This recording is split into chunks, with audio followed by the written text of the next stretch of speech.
मैं ईश्वर की शपथ लेता हूँ कि रामनाथ कोविंद ईश्वर की शपथ लेता हूँ कि मैं श्रद्धापूर्वक भारत के राष्ट्रपति के पद का कार्यपालन करूँगा। भारत के राष्ट्रपति के पद का कार्यपालन करूँगा। तो चलिए फिर से स्वागत है स्मार्ट क्लास के यूट्यूब चैनल पर। देखिए आज के टॉपिक में हम लोग बात करेंगे राष्ट्रपति पद के बारे में। यह एक बहुत ही बड़ा पद है जहां पर हमारा देश जो है वो इन्हें आदर सत्कार करता है। यदि देखा जाए तो राष्ट्रपति किसी देश का पहला नागरिक होता है। भारत जैसे लोकतंत्र देश में राष्ट्रपति को एक उच्च दर्जा दिया गया है क्योंकि इनके द्वारा ही प्रधानमंत्री और मंत्रिमंडल की स्थापना की जाती है। यदि देखा जाए तो एक राष्ट्रपति का जो चुनाव होता है वो काफ़ी गुप्त तरीके से होता है और साथ ही साथ ये एक ऐसे व्यक्ति होते हैं जिन्हें देश के हर तरह के अधिकार प्राप्त होते हैं।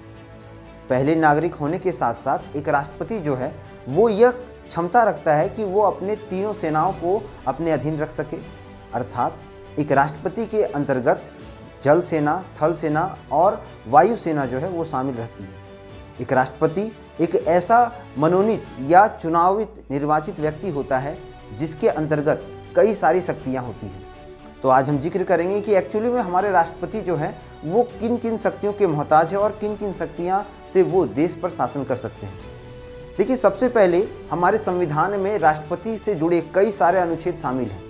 उदाहरण के लिए अनुच्छेद 52 से लेकर अनुच्छेद 61 तक ऐसे कई सारे कानून हैं और ऐसे कई सारे बोल सकते हैं तथ्य हैं जो राष्ट्रपति के लिए लिखे गए हैं। ये अनुच्छेद जो होते हैं ये एक्चुअली में राष्ट्रपति या फिर देश के अन्य लोगों पर किए गए कानून को दर्शाता है। जब संविधान बनाया गया तो उसमें जितने भी कानून थे और जितने भी तरह के एक्टिविटीज़ थी जो देश को एक लोकतांत्रिक और कानूनी ढंग से चलाने के लिए ज़रूरत होती, उन सभी बातों को अनुच्छेद में लिखा गया। इसलिए बहुत जगहों पर आपको अनुच्छेद जो होता है अच्छी तरह से समझ में नहीं आता है कि एक्चुअली में अनुच्छेद क्या है। जिस तरह से हम पॉइंट बाय पॉइंट हर चीज़ को जानते हैं, हर चीज़ के बारे में एक जानकारी इकट्ठा करते हैं, उसी तरह से संविधान में अनुच्छेद में हमारे देश में कितने तरह के कानून हैं और किस तरह से देश को चलाया जाना है उसकी सभी बातें निहित होती है। तो उसी में अनुच्छेदों के आधार पे आज हम लोग जानेंगे कि एक्चुअली राष्ट्रपति है क्या और उनकी शक्तियाँ क्या है। देखिए यदि देखा जाए तो एक राष्ट्रपति का जो मुख्य चुनाव है या उनका जो मुख्य कार्यपालक शक्ति है इसका उल्लेख हमें अनुच्छेद 53 में देखने को मिलता है। और अनुच्छेद 53 में ये कहा गया है कि संघ के जो कार्यपालक हैं वो राष्ट्रपति को माना जाता है। दूसरा बात यह है कि इन्हें सशस्त्र सेनाओं का प्रमुख माना जाता है। चाहे सशस्त्र सेना में हमारी तीनों सेनाएं कितना भी एक्टिवेट हो, राष्ट्रपति के हर नियम कानून को उन्हें फॉलो करना होता है और एक तरह से राष्ट्रपति को मुख्य सेना अध्यक्ष भी कहा जाता है। इसलिए जल सेना अध्यक्ष, वायु सेना अध्यक्ष और थल सेना अध्यक्ष जो है वो एक राष्ट्रपति के अंतर्गत आते हैं। जब भी कोई ऐसा सेरेमनी होता है जहां पर राष्ट्रपति को आना होता है तो उन्हें उनकी स्वागत के लिए ये तीनों सेना अध्यक्ष जो होते हैं वो शामिल होते हैं। आप 26 जनवरी, 15 अगस्त जैसे कई सारे ऐसे त्यौहार जो देश के लिए बहुत ही अमूल्य हैं उसमें राष्ट्रपति को देख सकते हैं जहां पर उनका स्वागत करने के लिए खुद प्रधानमंत्री और तीनों दल के सेनाध्यक्ष जो होते हैं वो शामिल होते हैं। उसके बाद अधिकांश अधिकार जो होता है वो तो प्रधानमंत्री के पास होता ही है। देखिए एक राष्ट्रपति जो है एक ऐसा व्यक्ति होता है जो सबसे अंतिम में नाम मात्र की शक्ति को रखता है लेकिन बहुत इंपॉर्टेंट रोल अदा करता है क्योंकि भारत एक लोकतंत्र देश है और भारत में किसी भी प्रकार का जो कार्य होगा, किसी भी प्रकार का जो मुद्दा होगा, चाहे वो किसी देश से युद्ध करना हो, देश में आपातकाल लगाना हो या देश की व्यवस्था में बदलाव करना हो, तो यहाँ पर राष्ट्रपति सबसे अंतिम फैसला लेते हैं। उससे पहले लोगों द्वारा निर्वाचित प्रधानमंत्री और उनके जो मंत्रिमंडल होते हैं वो सभी जो होते हैं वो फैसले लेते हैं और राष्ट्रपति के सामने एक प्रस्ताव रखते हैं जिस पर 90% से ज़्यादा ऐसा बोल सकते हैं संभावना होता है जहां राष्ट्रपति इसमें मोहर लगाते हैं। तो देखिए अब यहाँ पर यह भी बात है कि प्रधानमंत्री द्वारा जिन लोगों का सुझाव मंत्रिमंडल के लिए होता है यहाँ पर राष्ट्रपति भी उन पर क्या करते हैं, अपनी मोहर लगाते हैं और उन्हें मंत्रिपरिषद में बैठने का अधिकार देते हैं। एक राष्ट्रपति जो होता है उसका जो चुनाव होता है वो काफ़ी गुप्त तरीके से होता ही है, साथ ही साथ इसके शपथ का जो पूरा दारोमदार होता है ये सुप्रीम कोर्ट के मुख्य न्यायाधीश के हाथों होता है। प्रधानमंत्री राष्ट्रपति को कई तरह के सुझाव देते हैं कि किस तरह के फैसले उन्हें लेने हैं। उदाहरण के लिए 25 जून 1975 में जब आपातकाल देश में लगाया गया तो यहाँ पर राष्ट्रपति ने बहुत ही मुख्य भूमिका दिखाई थी और इंदिरा गांधी के सुझाव पर, जब इंदिरा गांधी प्रधानमंत्री थी तो उनके सुझाव पर 1975 में यह आपातकाल लगाया गया। तो इसी तरह आपातकाल जैसे कई कड़े मुद्दे या साथ ही साथ मान लीजिए किसी देश के साथ युद्ध हो रहा है तो उसमें युद्ध विराम या किसी देश के साथ युद्ध करने के जो सुझाव होता है वो राष्ट्रपति द्वारा अंतिम समय में दिया। राष्ट्रपति का इतिहास देखें तो जब भारत आज़ाद हुआ तो जॉर्ज 6 का नियंत्रण भारत पर खत्म हो चुका था, क्योंकि जॉर्ज 6 उस समय इंग्लैंड के राष्ट्रपति थे। और पहले ऐसा ही होता था, जब भी भारत के लिए कोई वायसराय या कोई गवर्नर जनरल जो था नियुक्त किया जाता था तो वो ब्रिटेन के राष्ट्रपति द्वारा नियुक्त किया जाता था। अब सिचुएशन चेंज हो चुका था, अब भारत के प्रधानमंत्री की सलाह पर एक नए उम्मीदवार को नियुक्त करना था। जब भारत आज़ाद हुआ तो उस समय लॉर्ड माउंटबेटन जो थे वो भारत के कमान को संभाले हुए थे, वायसराय के कमान को, और ये एक पहले और अंतिम ब्रिटिश वायसराय थे भारत में, क्योंकि इसके बाद ब्रिटिश का कोई भी नागरिक या कोई भी व्यक्ति जो था वो भारत का वायसराय नहीं बनता है। इसके बाद सी राजगोपालाचारी जो थे वो भारत के मूल या बोल सकते हैं भारत नागरिकता के रूप में मूल वायसराय या गवर्नमेंट जनरल के रूप में स्थापित हुए, और ये भी अपने अंतिम समय में, मतलब कि भारत को अंतिम वायसराय जो था वो सी राजगोपालाचारी के द्वारा मिला। उसके बाद इस चीज़ को, इस पद को पूरी तरह हटा दिया गया। देखिए इस पद में एक बहुत बड़ा डिफेक्ट था। डिफेक्ट ये था कि यह पद एक तरह से राज शासन या फिर ब्रिटेन के कानून को दिखाता था, जिसे भारत सरकार हटाना चाहती थी, और इसके जगह पर निर्वाचित हुए राष्ट्रपति पद को रखा गया था। मतलब कि एक चीज को स्थानांतरित करके वहां पर राष्ट्रपति पद को स्थान देना इसका मुख्य उद्देश्य था। इसीलिए 26 जनवरी 1950 को जब भारत में संविधान लागू हुआ तो उस समय इस चीज को पूरी तरह चेंज कर दिया गया कि भारत में अब वायसराय की नियुक्ति नहीं होगी और उसके जगह पर अब ऐसे पद को स्थापित किया जाएगा जिसका नाम राष्ट्रपति था। और इसी के तहत हमें पहली बार डॉक्टर राजेंद्र प्रसाद के रूप में पहला राष्ट्रपति मिला। ये 2 बार अपने कार्यकाल को संभाल चुके थे। अब देखिए वर्तमान समय में देखा जाए तो जब संविधान लागू हुआ और संविधान लागू होने के बाद जिस प्रकार से राष्ट्रपति के चुनाव होने लगे, राष्ट्रपति के नए नए कायदे कानून आने लगे, तो उसके आधार पे बहुत सारी नियुक्तियां हुई और अभी तक भारत में जो है 14 बार राष्ट्रपति जो हैं वो बदले जा चुके हैं या बनाए गए हैं। इसमें जो हम बोल सकते हैं कि एक बहुत अनोखा मोड़ आता है 2007 में, जहां पर श्रीमती प्रतिभा सिंह पाटिल जो थी वो भारत की पहली महिला राष्ट्रपति बनी थी। यदि हम लोग राष्ट्रपति का चुनाव के रूप में देखें तो राष्ट्रपति का चुनाव जो है वो कोई आम जनता नहीं कर सकता है। इसका जो चुनाव होता है वो लोकसभा के अध्यक्ष, राज्यसभा के अध्यक्ष, राज्य के विधायक और दिल्ली पुडुचेरी के जो विधायक होते हैं उनके द्वारा किया जाता है। एक राष्ट्रपति का कार्यकाल 5 वर्षों का होता है, लेकिन इसकी चुनाव की प्रक्रिया एक फॉर्मूले के आधार पर कार्य करता है, क्योंकि भारत में जिस तरह से विधायक बनते हैं, ये विधायक जो होते हैं अपने क्षेत्र की आवाज़ होते हैं और उन्हीं के द्वारा ये मनोनीत किया जाता है कि भारत का अगला राष्ट्रपति कौन होगा। और यहाँ पर भी बहुमत की पद्धति है, जिस राष्ट्रपति को जितना बहुमत मिलेगा वो उस उम्मीदवारी पर उतना ज़्यादा खरा उतरता है। यदि देखा जाए तो अनुच्छेद 54 और 55 में राष्ट्रपति के निर्वाचन की बातों को कहा गया है, और साथ ही साथ एक विधायक जो होता है, देखिए वो फॉर्मूला क्या है कि यदि एक विधायक अपने राष्ट्रपति को चुनता है तो उसके लिए इन नियम कानूनों का पालन होता है और इस फॉर्मूले को अपनाया जाता है, जहां पर एक विधायक बराबर उस राज्य की कुल जनसंख्या। मतलब मान लीजिए किसी राज्य से कोई विधायक जो है वो राष्ट्रपति पद को बोल सकते हैं कि मनोनीत कर रहा है या उसे वोटिंग कर रहा है, तो वहां पर क्या डिपेंड करता है कि उस राज्य का कुल जनसंख्या जो होता है बटा राज्य के विधानसभा में कुल निर्वाचित विधायकों की संख्या। मतलब क्या कि कुल जनसंख्या जो उस राज्य का है और अनुपात में ले या बटा में ले तो उस राज्य का जो कुल विधायक है उसको आप डिवाइड करके 1/1000 से आपको क्या करना होगा, गुना करना होगा, तब जाकर के एक राष्ट्रपति का चुनाव होता है। देखिए ये बहुत कंफ्यूजिंग वाला चीज़ है। मान लीजिए कि अगर एक राज्य में 10,000 लोग रहते हैं और यहाँ विधायकों की संख्या 5 है, तो 10,000 भागा 5 गुना 1/1000 करके जो फल आएगा, जो प्रतिफल आएगा, वही उम्मीदवारी दर्शाता है राष्ट्रपति का।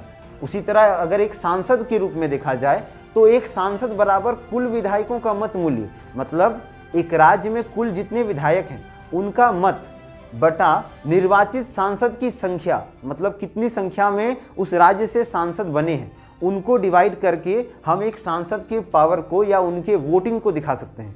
क्योंकि देखिए भारत एक बहुत बड़ा देश है और ज़रूरी नहीं है कि हर क्षेत्र में जितने विधायक हैं उनकी जनसंख्या समान होगी। मान लीजिए उत्तर प्रदेश में अगर 4 खंड है, 5 खंड है या 5 विधानसभा है, तो कहीं पर 2 करोड़, कहीं पर 8 करोड़, कहीं पर 10 करोड़, कहीं पर 20 करोड़ लोग रहते हैं। तो इन लोगों का बंटवारा जो होता है वो विधायक के आधार पर होता है और विधायक जो होते हैं वो उतने सक्षम नहीं होते हैं कि वो बड़ी से बड़ी जनसंख्या को संभाल सके, इसलिए सांसद जो होते हैं वहाँ पर मुख्य भूमिका निभाते हैं। तो इन दोनों फॉर्मूलाज के द्वारा एक राष्ट्रपति का चुनाव होता है। उसके बाद एक राष्ट्रपति का जो चुनाव होता है वो अप्रत्यक्ष और गुप्त तरीके से होता है, उसे आप ओपनली नहीं कर सकते हैं और जो भी चुनाव होगा वो एक पर्दे के पीछे होगा। साथ ही साथ किसने किसको वोट दिया है इसकी जानकारी सबको नहीं दी जा सकती है। उसके बाद एक राष्ट्रपति को जीतने के लिए यह शर्त रखी जाती है कि कुल वैध मत, मान लीजिए 100 विधायकों या 100 सीटों पर उन्हें वोटिंग देना है और वोटिंग में यदि कुल वैध मत का आधा से एक अधिक भी उनको मत प्राप्त हो गया ना, मान लीजिए 100/2 करते हैं तो 50 आता है और 50 में एक और मत आ गया यानी 51 हो जाता है, तो एक राष्ट्रपति जो होता है उस पद में स्थापित होने के लिए जो भी बोल सकते हैं खड़ा होता है उसको ये अधिकार होता है कि हाँ वो राष्ट्रपति बन सकता है। ये संविधान में निहित है। उसके बाद कुछ ऐसी शर्तें हैं जिसमें राष्ट्रपति को खरा उतरना पड़ता है। सबसे पहले देखिए अनुच्छेद 56 में राष्ट्रपति का समयकाल 5 वर्षों का रखा गया। उसके बाद अनुच्छेद 57 में एक व्यक्ति चाहे या एक व्यक्ति विशेष जो है वो जितना बार चाहे उतना बार राष्ट्रपति बन सकता है। ये जरूरी नहीं है कि वो एक बार ही राष्ट्रपति बने उसके बाद उस पद को त्याग कर दे। जिस तरह डॉक्टर राजेंद्र प्रसाद थे, उन्होंने अपने जीवन काल में 2 बार राष्ट्रपति पद की नियुक्ति की और 2 बार वो राष्ट्रपति बनकर रहे। अब देखिए भारत का नागरिक होना एक राष्ट्रपति पद के लिए बहुत जरूरी है। यदि आप एक राष्ट्रपति बनना चाहते हैं तो आपको सबसे पहले भारत का नागरिक बनना होगा। दूसरा, 35 वर्ष की आयु आपकी होनी चाहिए ताकि आपको लोकसभा का सदस्य बनाने योग्य रखा जा सके। उसके बाद 50 प्रस्तावक और 50 अनुमोदक होना चाहिए। मान लीजिए कि यदि आपको एक राष्ट्रपति बनना है तो कोई भी ऐरा गैरा आदमी नहीं बन सकता है। उसके लिए 50 ऐसे विधायक या 50 ऐसे लोकसभा अध्यक्ष जो है वो उनके फेवर में होने चाहिए कि हाँ हम राष्ट्रपति पद के इस नाम पर इसको प्रस्तावित कर रहे हैं, इस व्यक्ति को राष्ट्रपति पद के लिए आगे की ओर बढ़ा रहे हैं। और साथ ही साथ 50 रिजर्व लोग होने चाहिए जो उन्हें बाद में वोटिंग दे सके या बाद में उनका समर्थन कर सके। तो कुल 100 सांसदों का समर्थन इन्हें मिलना चाहिए हमेशा। अगर 100 में से 50 पहले आते हैं और बाद में नहीं आते हैं तो इस पद को बोल सकते हैं पूरी तरह निष्क्रिय कर दिया जा सकता है। उसके बाद जो भी राष्ट्रपति पद के लिए चुने जाते हैं या जो भी इसमें भाग लेते हैं उन्हें 15,000 रुपये जो होता है वो RBI और सरकारी खजाने में जमानत राशि के रूप में जमा करनी होती है। इसके बाद यदि वो इस चुनाव में 1/6 भाग वोट नहीं ला पाते हैं तो जो पैसे उसने जमा किए हैं RBI या फिर सरकारी खजाने में वो जब्त कर ली जाती है, वो पैसा उसे वापस नहीं मिलता है। क्योंकि जब आप चुनाव करते हैं तो चुनाव में आपको कुछ जमा राशि देना पड़ता है और यदि आप चुनाव में जमा राशि नहीं देते हैं तो आपका जो चुनाव होता है वो नहीं हो सकता है। और उसी जमा राशि के तहत 15,000 रुपये जो होता है वो RBI और सरकारी खजाने में जमा करना पड़ता है। अब जो है राष्ट्रपति के उम्मीदवार के रूप में खड़ा होने के लिए अन्य कोई किन सदस्यों को चुना जा सकता है वो जानते हैं। देखिए सबसे पहले वर्तमान में जो राष्ट्रपति है वो भी राष्ट्रपति पद के लिए उम्मीदवार घोषित हो सकते हैं, वो भी दोबारा चाहे तो राष्ट्रपति बन सकते हैं। दूसरा, वर्तमान उपराष्ट्रपति भी जो है वो भी राष्ट्रपति पद के लायक हैं, उनको भी राष्ट्रपति पद में निहित किया जा सकता है। यदि वो चाहें कि वो राष्ट्रपति का उम्मीदवारी घोषित करना चाहते हैं या राष्ट्रपति चुनाव में भाग लेना चाहते हैं तो वर्तमान उपराष्ट्रपति भी चुनाव लड़ सकते हैं। उसके बाद राज्यपाल, मान लीजिए किसी राज्य का राज्यपाल है वो भी अपने आप को क्या करना चाहता है, राष्ट्रपति बनाना चाहता है या फिर राष्ट्रपति का जो बोल सकते हैं चुनाव प्रक्रिया उसमें शामिल होना चाहता है तो उन्हें पूर्ण अधिकार है। जिस तरह वर्तमान समय में रामनाथ कोविंद जी जो हैं वो राष्ट्रपति हैं, तो इन्होंने ये जो थे ये बिहार के राज्यपाल थे, उनके बाद इन्हें राष्ट्रपति का पद मिला। उसके बाद संघ या किसी राज्य के मंत्री, मान लीजिए किसी संघ या किसी राज्य के मंत्री हैं तो उन्हें भी राष्ट्रपति पद की उम्मीदवारी घोषित करने का अधिकार है। उसके बाद न्यायिक शक्तियाँ, एक राष्ट्रपति को क्या क्या शक्तियाँ निहित है वो जानते हैं। यदि देखा जाए तो एक राष्ट्रपति को क्षमादान, लघुकरण, परिहार, विराम और परिविलंबन की शक्तियां प्रदान है। देखिए, क्षमादान प्रवृत्ति में राष्ट्रपति जो है वो चाहे तो उस व्यक्ति का सजा माफ कर सकता है या फिर उन्हें उस सजा में बहुत सारी कटौती कर सकता है। अब दूसरा जो राष्ट्रपति की शक्ति है वो है लघुकरण। देखिए, लघुकरण में एक्चुअली होता क्या है कि दंड की प्रकृति को कठोरता से, यानी मान लीजिए किसी व्यक्ति को बहुत कठोर दंड मिला हो तो उस दंड को वो नॉर्मल कर सकते हैं। मतलब कठोर दंड अगर दिया गया है तो उस कठोर दंड को मतलब कि बहुत ही ज़्यादा नॉर्मल रूप से सामान्य जो कैदी को सज़ा मिलती है उस तरह में बदल सकते हैं। तो मान लीजिए किसी व्यक्ति को आजीवन कारावास मिला है, उसे उम्र कैद की सज़ा मिल गई, तो यदि वो राष्ट्रपति को अपना बोल सकते हैं कि एक अनुमोदन दे या फिर अपना एक पत्र दे जिसमें वो आग्रह करे कि मेरा जो ये आजीवन काल का जो एक सज़ा मिला है उसे घटा दिया जाए, तो हो सकता है यहाँ पर राष्ट्रपति कड़ा कदम उठा करके या फिर अपने अधिकार के तहत उनकी सज़ा को कुछ हद तक नॉर्मल कर सकता है। उसके बाद जो अगला शक्ति है वो है परिहार। देखिए, परिहार या आप इसे बोल सकते हैं कि एक ऐसा सज़ा जिसमें राष्ट्रपति दंड की अवधि को घटा देते हैं। दंड उतना ही मिलेगा जितना उन्हें उच्च न्यायालय ने सुनाया है, लेकिन उसकी जो समय काल होता है उसको घटा दिया जाता है। मान लीजिए किसी को 10 साल की सजा है तो राष्ट्रपति उसे वहाँ 8 साल की या 6 साल की करने का अधिकार रखते हैं। देखिए, अगला जो राष्ट्रपति का अधिकार है वो है विराम। देखिए, विराम का अधिकार राष्ट्रपति उन लोगों को देते हैं जिनको कोई सजा मिल चुका हो और वो शारीरिक रूप से दक्ष नहीं हो। मान लीजिए कि एक गर्भवती महिला है और वो पूरी तरह दक्ष नहीं है उस सज़ा को काटने में, तो राष्ट्रपति उन्हें विराम अधिकार के तहत बहुत ज़्यादा रियायत दे सकती है। उसके बाद जो अगला अधिकार है वो है प्रविलंबन का। देखिए, प्रविलंबन एक ऐसा अधिकार होता है जिसे राष्ट्रपति उच्च न्यायालय के सुनाए गए आदेशों को कुछ समय के लिए रोक सकता है। उदाहरण के लिए, यदि किसी व्यक्ति को मृत्यु की सज़ा मिल गई है, मौत की सज़ा सुनाई गई है, तो उसके इस मौत के काल को कुछ दिन तक रोका जा सकता है, कुछ समय तक राहत दिया जा सकता है। और यदि प्रधानमंत्री और मंत्रिमंडल की सलाह पर जो अनुच्छेद 72 और 161 में लिखा गया है, जिसके तहत ये माना जाता है कि राष्ट्रपति सिर्फ कुछ समय तक इस प्रकार के चीज़ों पर रोक लगा सकती है, लेकिन इसका पूर्ण विरोध या इसको निष्क्रिय नहीं कर सकती है। तो किसी व्यक्ति को जब मौत की सज़ा सुनाई जाती है तो राष्ट्रपति द्वारा कुछ समय के लिए उन लोगों को या कुछ वर्षों के लिए उन लोगों को सुरक्षित रखा जा सकता है, नहीं तो उसे उच्च न्यायालय के जो नियम कानून है उसको पालन करना होता है। देखिए, देखा जाए तो एक राष्ट्रपति के पास वीटो की शक्तियाँ होती हैं जो देश पर कायम कर सकता है कभी भी एक राष्ट्रपति। यदि देखा जाए तो एक राष्ट्रपति के पास 3 प्रकार के वीटो शक्तियाँ होती हैं, जिसमें पूर्ण वीटो, निलंबकारी वीटो और पॉकेट वीटो होता है। पूर्ण वीटो एक ऐसा वीटो होता है जहां पर राष्ट्रपति जो लोकसभा और राज्यसभा के द्वारा कोई बिल या कानून पास किया जाए या कोई आदेश जारी किया जाए तो राष्ट्रपति उसको रिटर्न कर सकती है या निष्क्रिय कर सकती है। मतलब क्या कि राष्ट्रपति इस वीटो के तहत जो भी कानून या जो भी बिल उनके सामने प्रस्तावित होता है, जो प्रस्ताव सांसदों द्वारा रखा जाता है, उसको मानने से इनकार कर सकती है। लेकिन वर्तमान समय में इसको पूरी तरह नहीं कर सकते हैं, क्योंकि जो भी कानून या जो भी बिल पास होता है ये सर्वसम्मति से पास होता है। दूसरा जो है वो निलंबकारी वीटो। यदि अनुच्छेद 74 में देखें तो 42वें संशोधन का मतलब होता है सुधार। तो जब संविधान में 42वां सुधार हुआ तो अनुच्छेद 74 में कुछ बदलाव किए गए।